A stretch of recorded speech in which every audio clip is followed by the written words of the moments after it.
அன்பார்ந்த நேயர்களுக்கு நெஞ்சார்ந்த வணக்கங்கள். நான் உங்கள் சரவணன் சக்கரவர்த்தி. இப்போ ஸ்க்ரீனில் பார்த்துட்டு இருக்கிறது டாஸ்மாக் கடைலாம் கிடையாது. நீங்கள் டாஸ்மாக் கடைன்னு நினச்சிடாதீங்க.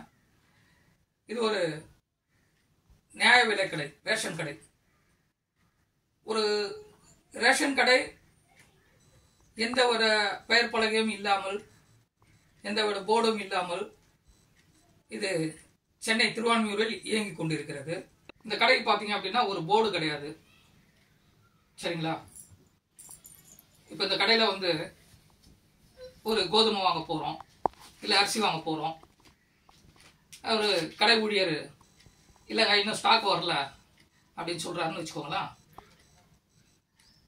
அந்த ஸ்டாக் வரல அப்படின்னு சொல்கிறத இந்த கடையில் அரிசி இல்லை, சர்க்கரை இல்லை அப்படின்னு சொல்லிட்டு இந்த கடை என்ன இருந்ததுன்னா நம்ம அதை வந்து புகாராக தெரிவிக்கலாம்.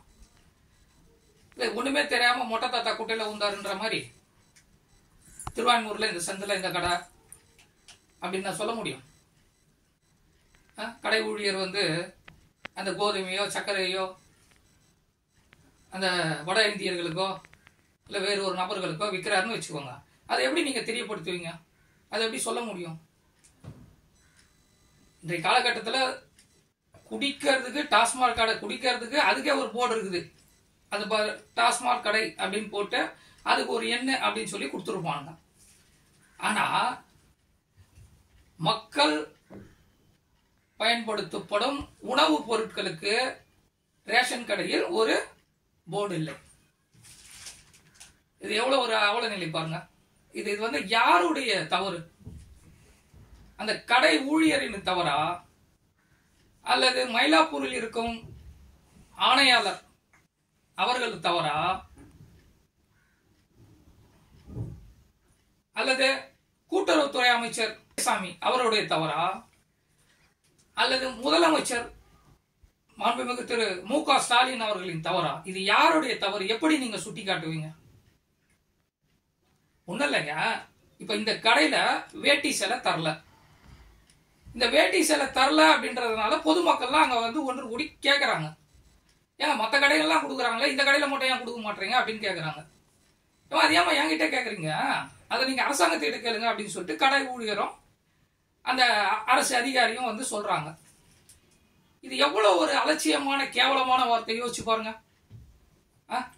மற்ற கடையில கொடுக்குறாங்களே, உங்க கடையில ஏன் கொடுக்க மாட்டீங்க அப்படின்றதுதான் கேள்வி. அந்த கேள்விக்கு வரக்கூடிய பதில் பாருங்க எப்படி இருக்குன்ட்டு.